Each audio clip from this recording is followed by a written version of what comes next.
The California sun was shining bright on April 12, 2026, as the 66th NHRA Lucas Oil Winternationals wrapped up at the In-N-Out Burger Pomona Dragstrip. For 4 days, from April 9th to 12th, the track turned into a playground for the fastest cars on the planet. Fans filled the stands, the smell of racing fuel hung in the air, and the roar of engines shook the ground.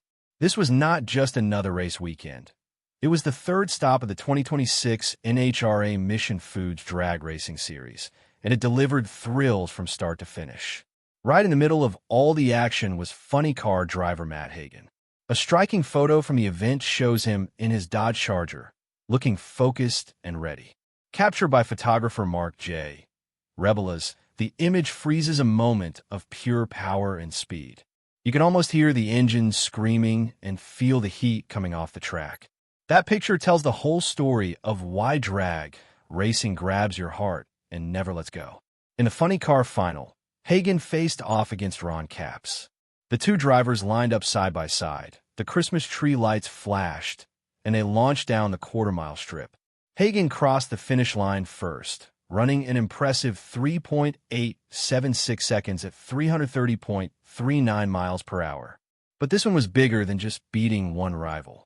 It was the 1,000th funny car victory in the entire history of the NHRA. Think about that for a second. 1,000 wins in a class full of legends. Hagan and his team had just written their names into the record books.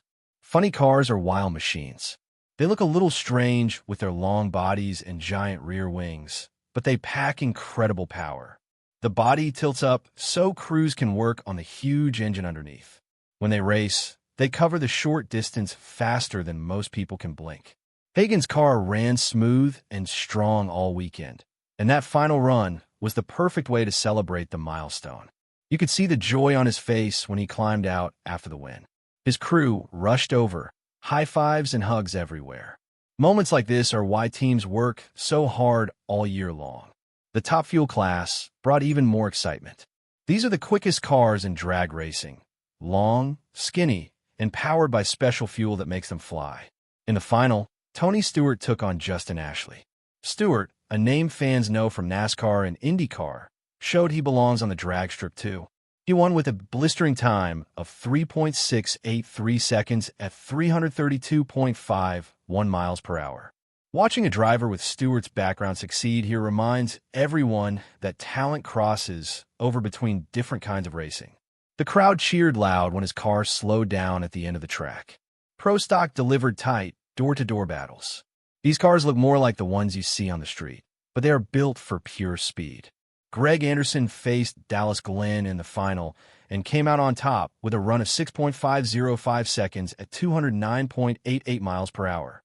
Every run in Pro Stock feels like a chess match. Small changes in setup can make the difference between winning and losing. Anderson's steady driving and smart crew work paid off once again. The Winternationals is one of the oldest and most loved events on the NHRA calendar. Held at the historic Pomona track, it has seen champions rise and records fall for decades. This year's edition felt extra special because it was early in the season. Teams were still shaking out the bugs from winter testing, and every point mattered for the championship chase. Other classes had their own heroes, too. In Top Alcohol Dragster, for example, Garrett Bateman drove to victory. Every class, from the big professional ones to the sportsman categories, showed why drag racing is such a family-friendly sport. Parents, kids, and grandparents all enjoying the show together. What made the weekend even better was the atmosphere. The In-N-Out Burger Pomona Dragstrip sits in Southern California, where the weather is usually perfect for racing. Fans walked around the pits, chatted with drivers, and bought souvenirs. Between rounds, people grabbed burgers, took photos, and waited for the next loud launch. When the final started on Sunday, the energy was electric. You could feel the excitement build as each pair of cars rolled to the starting line. Matt Hagan's historic win will be talked about for a long time.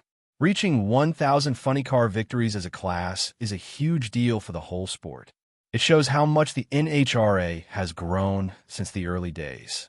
Hagan's team has been working together for years, fine-tuning the car and learning from every run. This victory gives them confidence heading into the next races. For the fans, it was a chance to see living history happen right in front of them. As the sun set on Pomona that Sunday, crews started packing up their trailers. The 2026 season is still young, but the Winternationals set a high bar. Drivers like Hagan, Stewart, and Anderson prove they are ready to fight for the championship all year. And that one photo of Matt Hagan, it captures the heart of the weekend: speed, skill, teamwork, and pure joy. If you missed the live action, don't worry. Videos and pictures from the event are everywhere, letting you feel like you were there. The next stop on the NHRA Tour is already on the calendar, and fans are already counting the days. For now, though, we can celebrate what happened in Pomona. Fast cars, close races, and one driver making history in front of thousands of cheering fans. Drag racing is more than just going fast. It's about pushing limits, working as a team, and creating memories that last. The 2026 NHRA Lucas Oil Winternationals reminded everyone why this sport is so special. And Matt Hagan's milestone win? That's a story that will be told around the track for years to come.